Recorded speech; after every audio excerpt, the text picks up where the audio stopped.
The conference room aboard the Trade Federation flagship hummed with the quiet energy of expensive technology.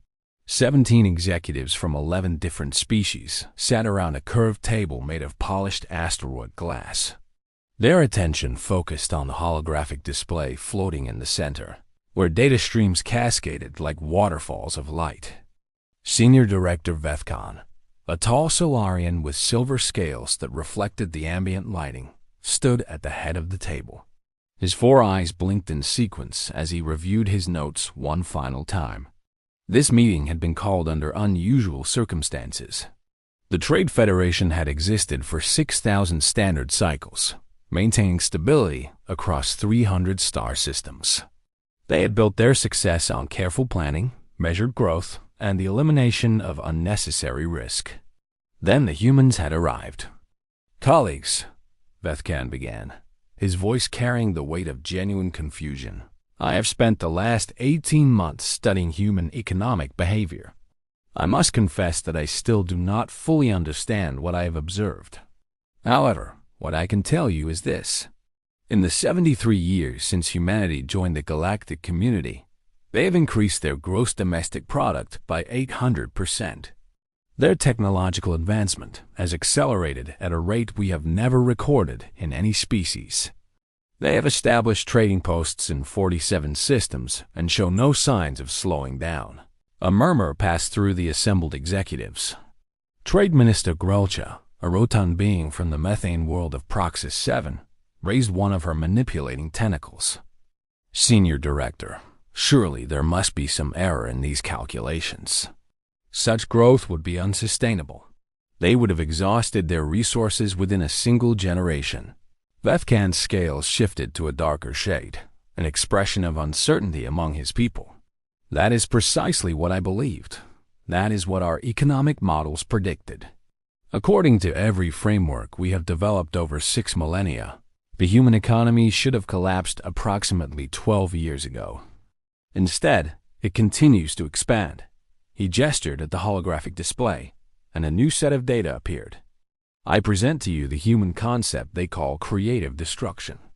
I warn you, what you are about to learn may challenge everything you believe about proper economic management."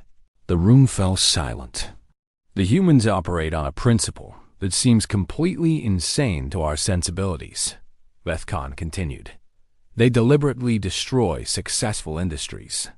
They actively work to make their own products obsolete. They celebrate when established companies fail and new ones rise from their ashes. They call this progress." Trade Minister Grosha made a sound of distress that her translator rendered as extreme disbelief. "They destroy working systems on purpose? Why would any rational species do such a thing?"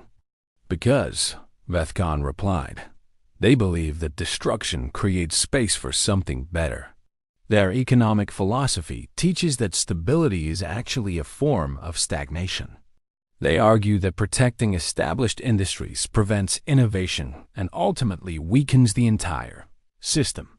Executive Coordinator Thrinoval, a crystalline being whose body chimed softly when she moved, leaned forward. "Please provide examples." "I cannot conceptualize what you are describing." Vethkan nodded and pulled up a historical timeline. "Consider their transportation industry. Approximately 200 years before their first contact with us, humans developed a technology called the internal combustion engine. They built their entire civilization around vehicles powered by burning fossil fuels. Massive industries employed hundreds of millions of workers. Cities were designed around these vehicles. The infrastructure represented trillions of their currency units in investment." He paused for effect. "Then they destroyed all of it." The executives stared in stunned silence. A new technology emerged: electric vehicles and automated transport systems. Rather than protecting the existing industry, which employed vast numbers of their population and represented enormous invested capital, the humans allowed it to collapse. Millions lost their employment. Major corporations that had existed for over a century went bankrupt. Entire regions experienced economic devastation. "This is madness," Grosha whispered. "Wait," Vethcon said, raising a scaled hand. Here is the part I did not understand at first. Within 20 years, the new transportation industry had grown to 3 times the size of the old one. The workers who lost their positions moved to new sectors.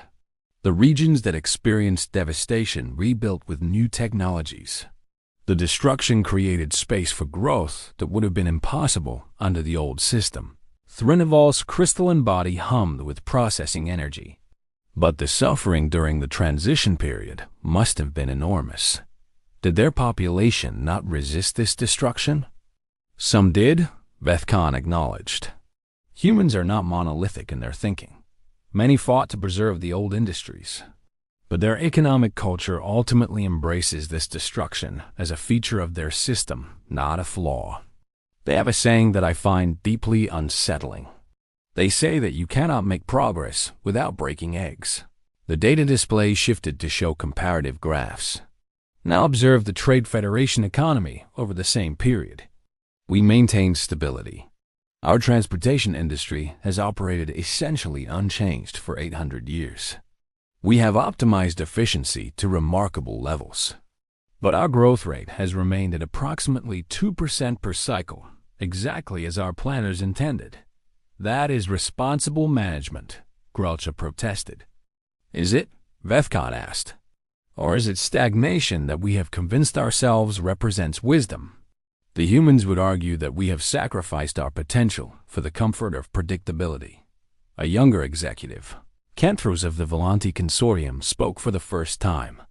Senior Director, are you suggesting we adopt this human model? Vethcan's scales rippled with complex emotion. I am suggesting that we must understand it, whether or not we adopt it. Because the humans are expanding into our markets at an alarming rate. Their aggressive innovation is producing goods and services that our populations find attractive. If we do not comprehend why their approach succeeds, we cannot compete with it. He brought up another data set. Let me show you how this plays out in practice. The humans have a communication technology company, very successful, billions in revenue. They have dominated their sector for 15 years. Recently, a group of young humans developed a competing technology that makes the existing system obsolete. In the Trade Federation, we would protect the established company. We would regulate against the disruptive technology. We would ensure stability. As is proper, Thrinnival agreed. The humans did the opposite, Vethcon continued. They allowed the new technology to destroy the old company. The established firm collapsed. Thousands lost their employment. Shareholders lost their investments. It was, by our standards, an economic catastrophe. But within 3 years, the new technology had created an industry worth 10 times what the old one represented. The displaced workers found positions in the expanding sector. The shareholders who moved their investments early profited enormously. And the human economy as a whole grew stronger. Groucha's tentacles writhed with frustration. But what about those who could not adapt? The workers too old to learn new skills? The regions dependent on the dying industry? They suffered, Vethcon admitted. The humans do not deny this. They acknowledge that their system creates winners and losers. They argue, however, that attempting to prevent the destruction only delays the suffering and ultimately makes it worse. They believe that quick adaptation to change, even painful change, produces better outcomes than prolonged resistance. Kentros shook his head, a human gesture the Volanti had adopted after trade contact. This seems like a philosophy of cruelty dressed in economic language. Perhaps, Vethcon said. Or perhaps it is a recognition of reality that we have been avoiding. The universe changes. Technology advances. The humans argue that fighting against this change is ultimately futile and that embracing it, even when it causes pain, is the only path to long-term prosperity. He pulled up one final data visualization. I want to show you something that disturbed me greatly when I first discovered it. This is a comparison of innovation rates across the galactic community over the past 100 standard cycles. The graph appeared, and several executives made sounds of surprise. As you can see, the Trade Federation innovation rate has remained essentially flat. We perfect existing technologies. We optimize systems. But we rarely develop entirely new approaches. The humans, by contrast, show a curve of exponential growth in innovation. Their rate of new development is now 40 times higher than ours, and the gap continues to widen. How? Thrinivil demanded. How can such chaos produce such results? Because the chaos is not truly chaotic, Vethkan explained. The humans have developed supporting systems. They educate their population for adaptability rather than specialization. They provide safety mechanisms for those displaced by economic change. They encourage risk-taking by limiting the consequences of failure. An individual human who starts a business that fails is not destroyed by that failure. They are expected to try again, hopefully having learned from their mistakes. This tolerance for failure means that many humans attempt innovative ventures. Most fail, but the few that succeed drive enormous progress. He straightened to his full height. Colleagues, I do not come before you today to recommend that we abandon our principles. The Trade Federation has prospered for 6,000 years under our careful management. We have avoided the wars and collapses that have destroyed other civilizations. Our approach has merit. However, he continued, I believe we must acknowledge that the humans have discovered something we missed. They have found a way to harness destruction as a creative force. They have learned to ride the wave of change rather than resist it. And unless we find a way to respond to their approach, I fear that we will be left behind. Trade Minister Grelcha spoke slowly, her translator rendering each word with careful emphasis.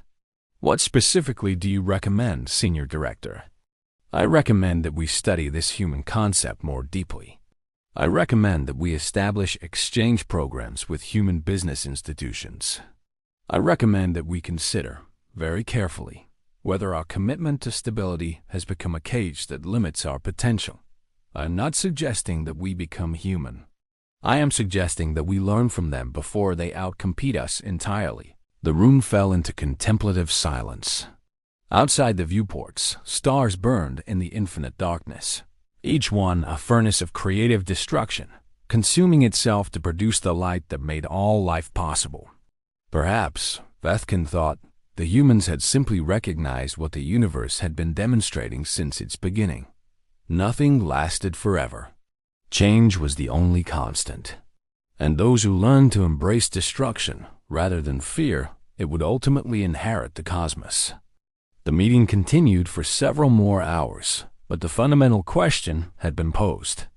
The Trade Federation, ancient and stable and proud, had to decide whether to cling to its comfortable certainties or to learn from the aggressive, innovative, terrifyingly dynamic species that had burst onto the galactic stage. The humans were not waiting for an answer. They were already building the future, while others debated whether to join them.